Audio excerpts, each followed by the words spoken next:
The royal hall of the Xiran Empire was silent, but not peaceful. Cold blue light shone from the crystal walls, and hundreds of alien nobles stood in perfect lines. At the center of the hall stood Princess Lyra Xiran, her hands calm, her face still, her heart heavy. She was the king's only daughter. And today, she was being given away. The high scientists had spoken weeks ago. Their words still echoed in the hall. Princess Lyra is infertile. That single word destroyed her future. In the Xiran Empire, bloodlines were everything. Power came from heirs. A princess who could not produce an heir was considered useless to the throne. The nobles whispered. The generals looked away. Even the queen had stayed silent. The king of Xiran rose from his throne. His voice was sharp and full of anger, not sadness. A princess who cannot continue the royal line brings shame, he said. But the empire does not waste resources. Lyra did not cry. She had learned long ago that tears meant weakness. The king continued. Humans have recently joined the galactic stage. They are weak, short-lived, and eager to please. We will gift them Princess Lyra as a symbol of peace. A gift, not a daughter. Not a royal, a gift. The nobles bowed in approval. Lyra felt something break inside her, but she kept her head high. She was trained for this, trained to obey, trained to survive. She was escorted out without ceremony.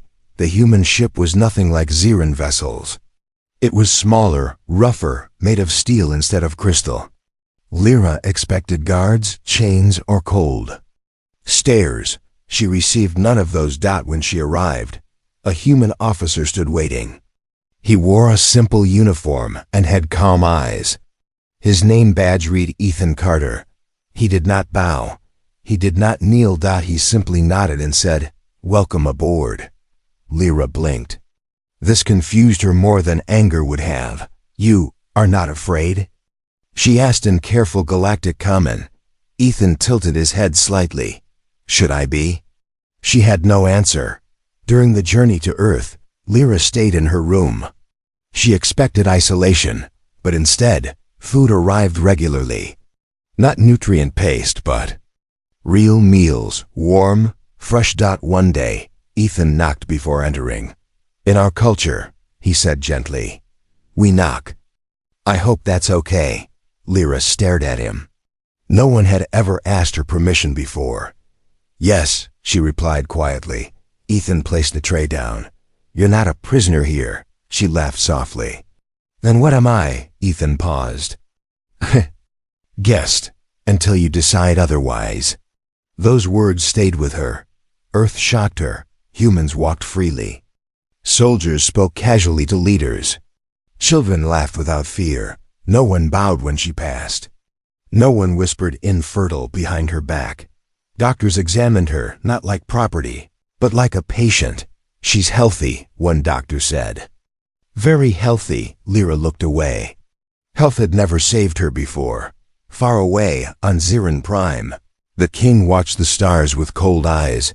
"The humans will fail," he said. "She will remain useless." But somewhere deep inside him, a small fear began to grow. Weeks passed. Lyra felt different, stronger, calmer. For the first time, she slept without nightmares. One evening, she stood on a balcony overlooking Earth's city lights. Ethan joined her, keeping a respectful distance. "Do you miss your home?" he asked. She thought for a long moment. "I miss what I believed it was," she said. Ethan nodded. "That makes sense." Silence followed, but it was not uncomfortable. For the first time in her life, Lyra felt something new. Hope that she did not know it yet. But the empire that discarded her had made a terrible mistake, because the princess they called infertile had just stepped into a world that would change her fate and shake the galaxy. Princess Lyra had lived many days in silence. But Earth was different. On Xiran Prime, silence meant fear. Silence felt calm. She stood inside the human facility, watching people move freely. No one walked in strict lines. No one lowered their head when an officer passed. Even soldiers laughed, argued, and spoke openly. This confused her more than alien technology ever had. In the Ziran Empire, power was loud. On Earth, power was quiet. Ethan. Carter noticed her confusion. "You okay?" he asked. Lyra looked at him. "Your people do not fear authority." Ethan smiled slightly. "We question it." That answer shocked her. Question authority? On Ziran Prime.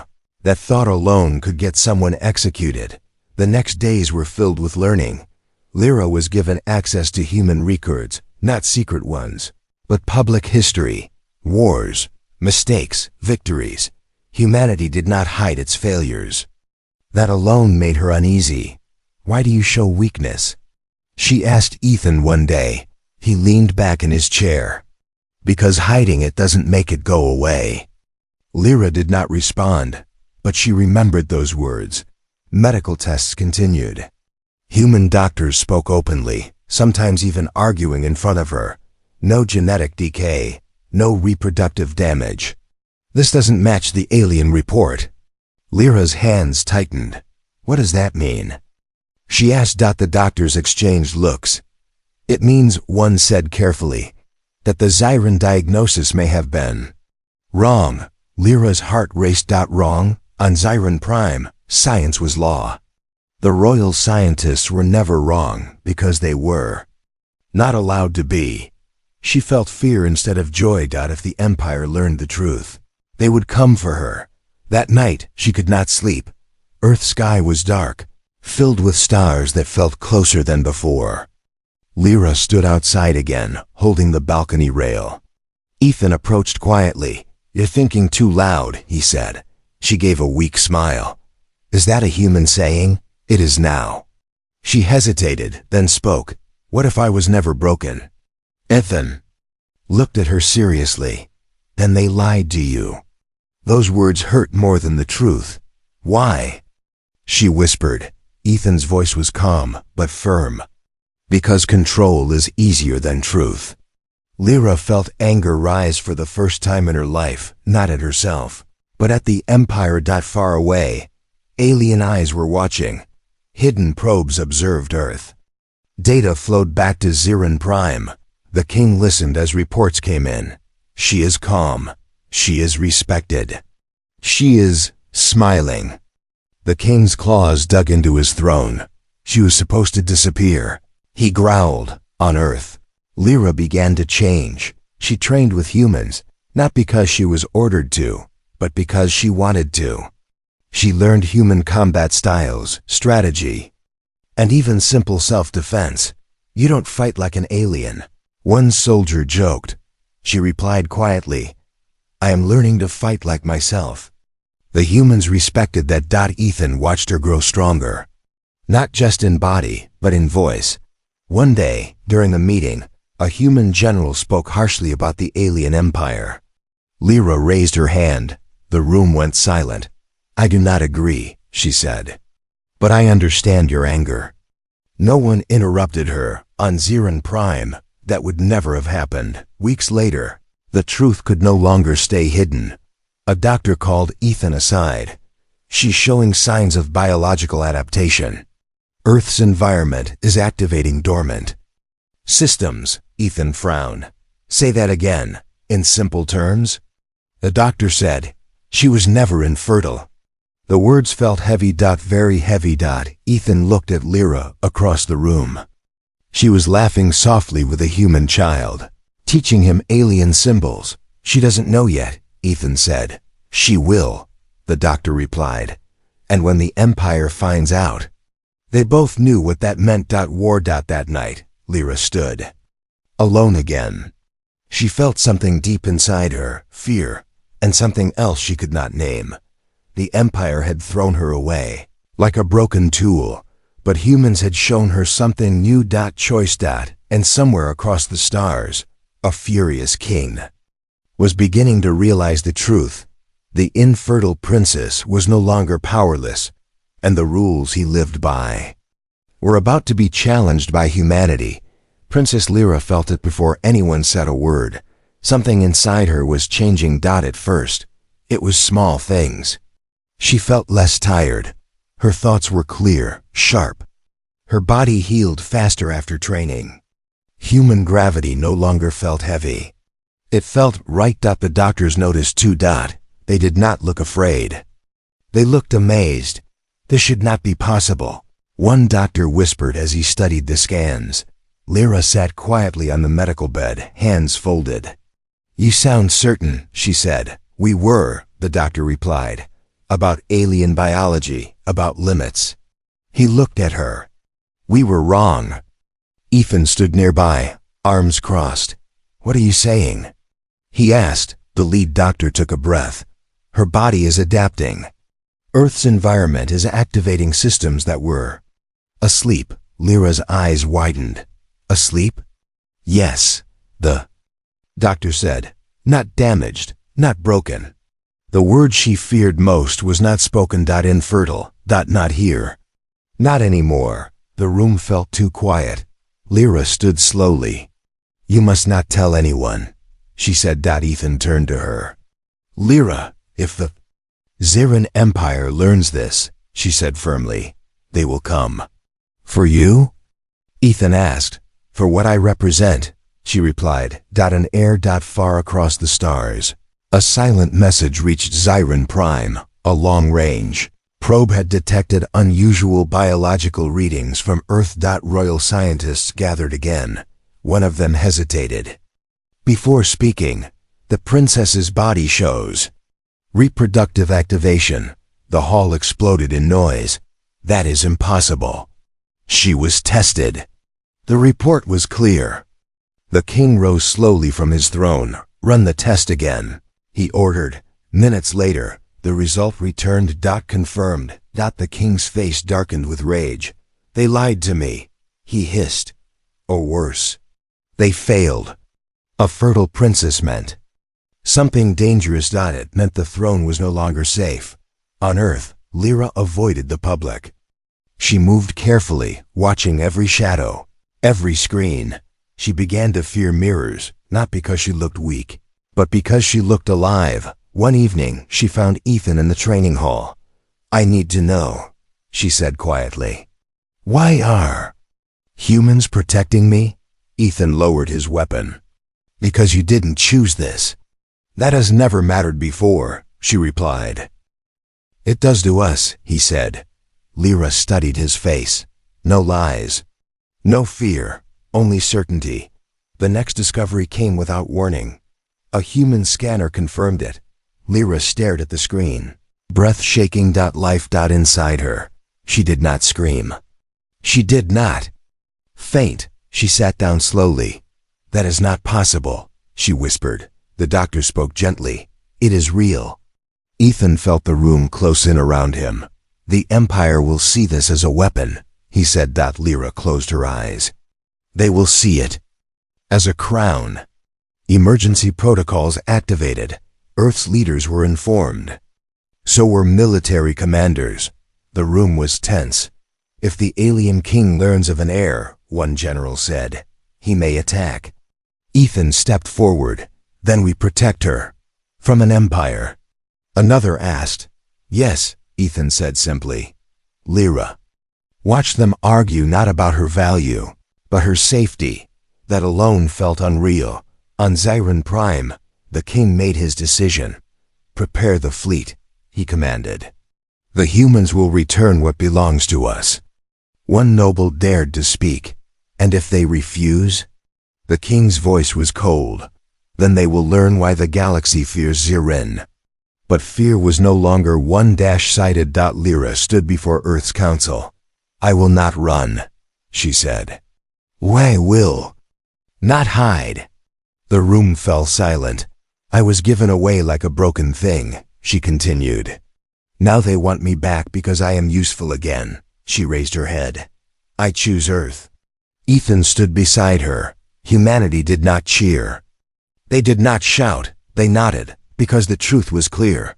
Empire had made its move, and humanity was about to answer, not with fear, but with resolve.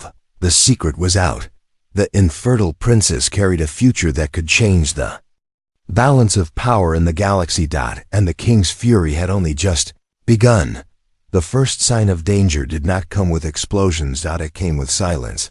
Earth's deep space. Sensors went dark one by one. Communication relays stopped responding.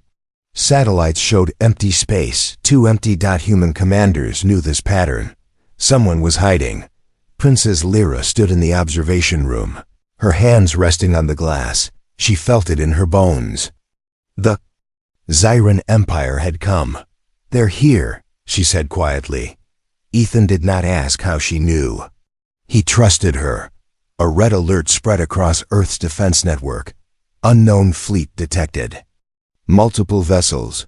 Cloaked. Alien technology far beyond human ships.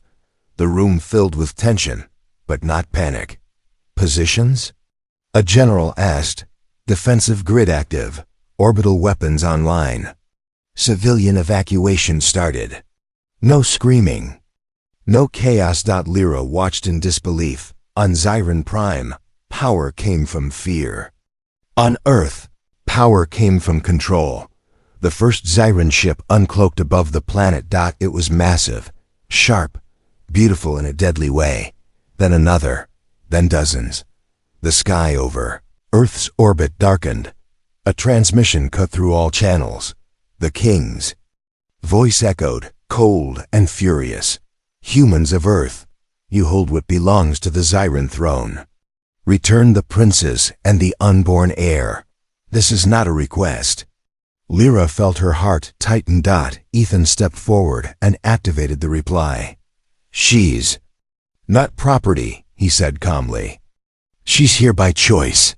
Silence followed, then laughter. "You dare speak to a king?"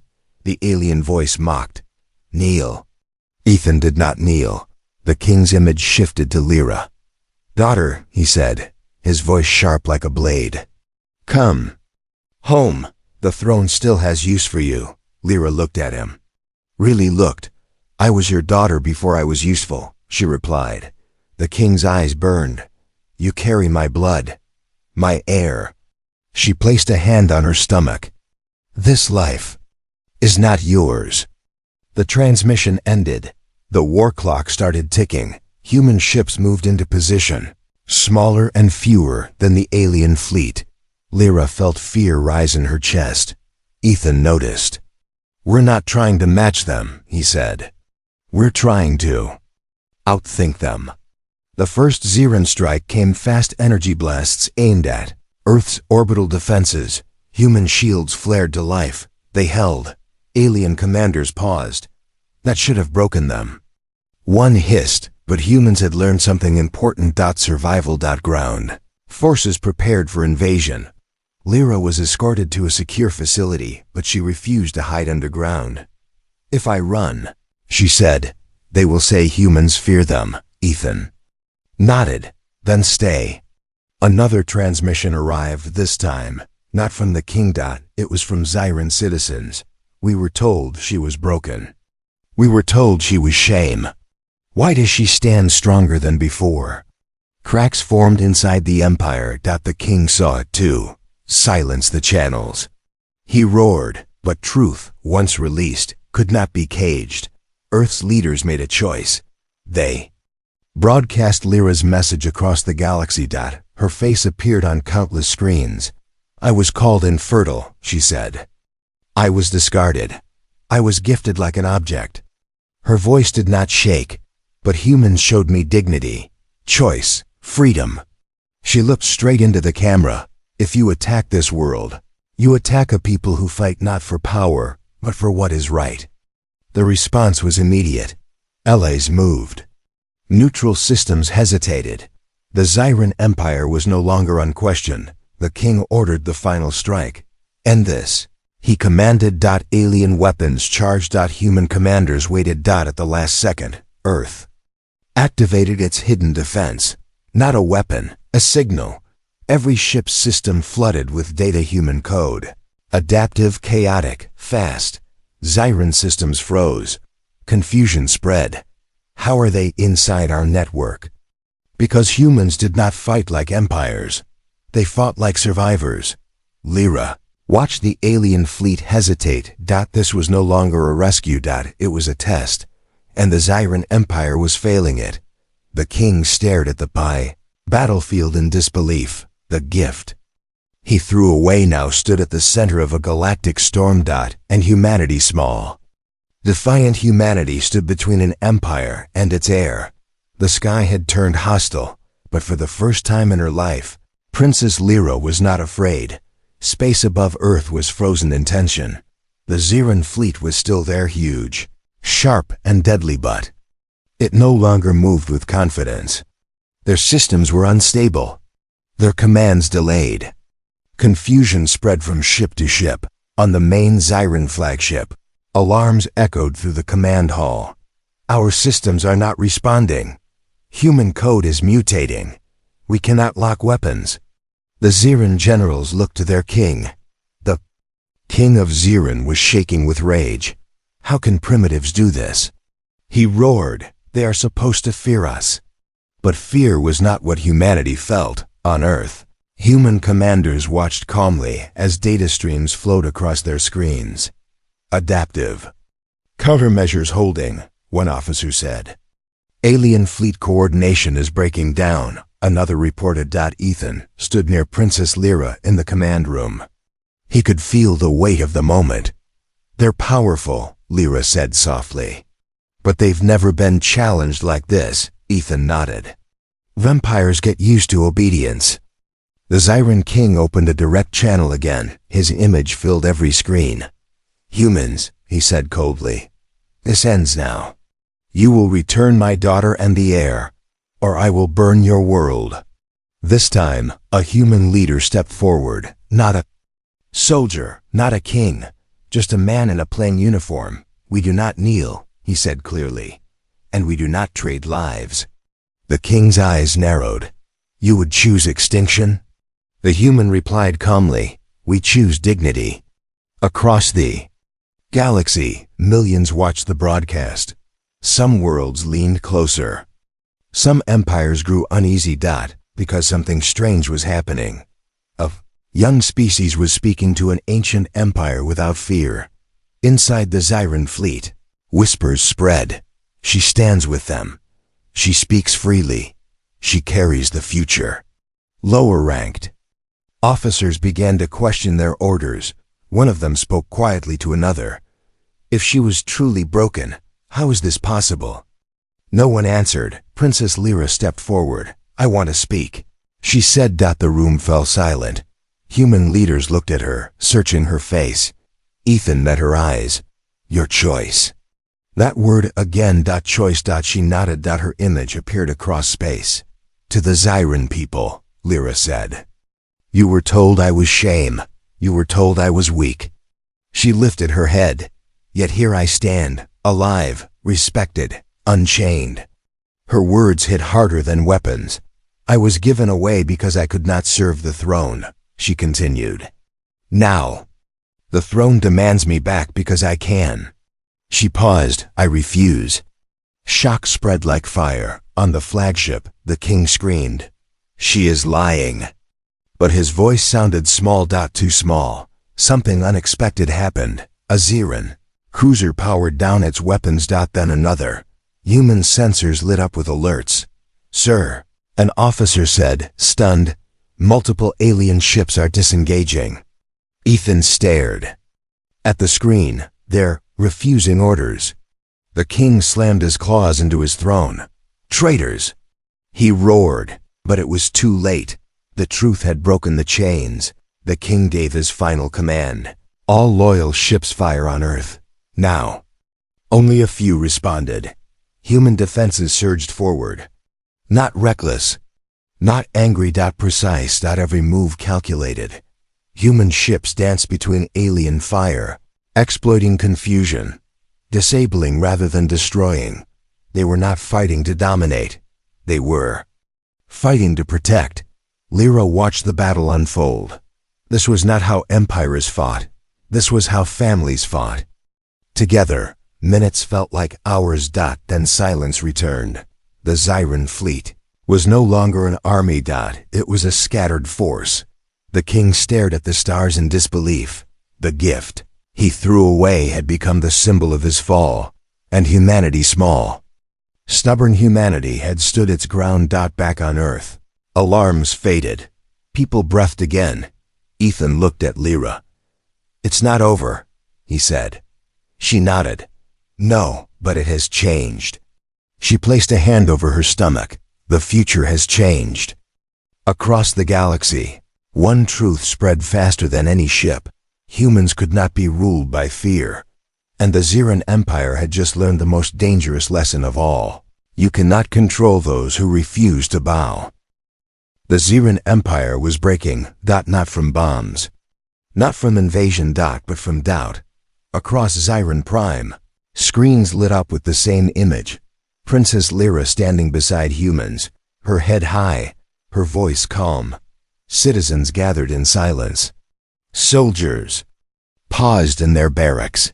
Scientists stared at data they could no longer deny. She was never broken. People whispered. She was taken. She was lied about. The truth spread faster than fear ever had. Inside the royal palace, the king of Xeran paced like a wounded beast. "Cut all external signals," he shouted. "Erase her image." A trembling officer replied, "We can't, Your Majesty." The humans opened the channels. Everyone is watching. The king roared in rage. For the first time in his reign, he could not control the story. On Earth, Lyra felt the shift even before reports arrived. "They are listening," she said. Ethan nodded. Empires collapse when people stop believing. Lyra placed a hand on her stomach. "This child will not inherit a throne built on lies," she said. "If I must end it, I will." A message arrived from inside the Xeran military, encrypted. "Dangerous, Princess Lyra," it read. "Some of us remember who you were, before the crown turned cold. We stand with you." It was signed by fleet captains, generals, guards, the backbone of the empire. The king gathered what loyalty remained. "They are traitors," he declared. "All of them. I will cleanse this empire myself." But the hall was emptier than before. No. Cheers followed. Only silence. Rebel ships broke formation and turned toward Xeran Prime, not to attack Earth, but to protect their own people. Human satellites watched carefully. "They're fighting each other," a commander reported. Ethan exhaled. Slowly, "No, they're choosing." Lyra addressed the galaxy one final time. "I do not seek revenge," she said. "I seek an end to fear." Her words were simple. "Honest. The throne taught us that power comes from bloodlines," she continued. "Humans showed me power comes from trust." She looked directly into the camera. "If the king steps down, there will be peace." The galaxy waited. The king answered with fire. He ordered the palace guard to arrest the broadcast. "Crew, they did not move. Arrest her supporters." He screamed. They lowered their weapons. The king stared at them in shock. "You were born to serve me." A guard spoke calmly. "We were born to protect the people." The king understood then. He was alone, on Xeran Prime. The palace gates opened, not for an army, but for citizens. They walked in silently, unarmed, unafraid. The king watched from his throne as his empire entered the room. "This is treason," he hissed. Lyra's image still glowed on the wall behind him. Back on Earth, Lyra felt tears rise, not from fear, but release. "It's ending," she whispered. Ethan placed a hand on her shoulder. "You did this." She shook her head. "We did." The king was removed from the throne without bloodshed. No execution. No celebration. Just a quiet end. The crown lay untouched on the floor. Power had slipped from his claws the moment he chose fear over truth. A temporary council formed. Representatives from every class, and one final decision remained. Who would lead? A message was sent across space. To Princess Lyra, it said. Not as a queen by birth, but as a leader by choice. She closed her eyes, the girl who was given Away like a broken thing was gone. In her place stood a woman who had survived 2 worlds. The empire had fallen, not to war, but to humanity's most dangerous idea. That no one is born worthless, and no throne is stronger than truth. The galaxy was quiet. For the first time in many years, not the silence of fear, but the silence after a storm, on Ziran Prime. The old banners of the throne were taken down. No one burned them. No one celebrated. The people simply moved forward, step by step, learning what it meant to live without fear. Princess Lyra stood on Earth, watching the sunrise. The light felt warm, safe. She was no longer a prisoner, no longer a gift. And not yet a queen. She was something new. The Council of Ziran sent its final request. They did not demand. They did not threaten. They asked, "Princess Lyra," the message said, "the throne is empty. We ask you to guide us not as a ruler by blood, but as a voice of unity." Lyra read the words slowly. Ethan stood beside her. "Whatever you choose," he said, "you won't choose alone." That mattered more than any crown. Lyra addressed both worlds at once. Her image appeared on human screens and alien cities alike. "I will not rule as my father did," she said. "I will not lead by fear, titles, or bloodlines." She placed a hand gently on her stomach. "This child is not a weapon, not a symbol, not a claim." She looked into the camera. "This child is a bridge." The galaxy listened. Empires that once ruled through fear hesitated. Smaller worlds felt hope for the first time. Humans watched quietly. They did not cheer. They understood something powerful was happening. Lyra made her choice. She declined the throne. Gasps echoed across Ziran Prime. "The Empire does not need another crown," she said. "It needs time to heal." Instead, she proposed something unheard of. A shared council, open voices. No single ruler. Human advisors were invited not as masters, but as equals. The galaxy changed that day. Months passed. Peace held. Lyra gave birth. On Earth, surrounded by human doctors and alien representatives. No royal ceremony. No golden halls. Just light. And life. The child cried, a strong, clear sound. The doctors smiled. Healthy. They said that the galaxy breathed. News spread fast. Heir lives. Born free, of 2 worlds, but no fleets moved. No kings raged, because the child did not sit on the throne. The child slept in a quiet room, held by a mother who had learned what freedom meant.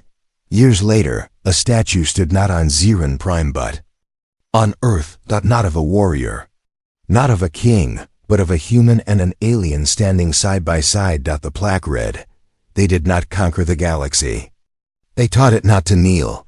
Lyra watched her child play under Earth's sky. "Will they be human?" Ethan asked softly. "Or alien?" He added. Lyra smiled. "They will be taught to choose." Far across the stars, the old king lived in silence. Forgotten. His empire still existed, but it was no longer his. Because the greatest legacy was not power. It was dignity. And the greatest threat to any empire was a species that refused to bow.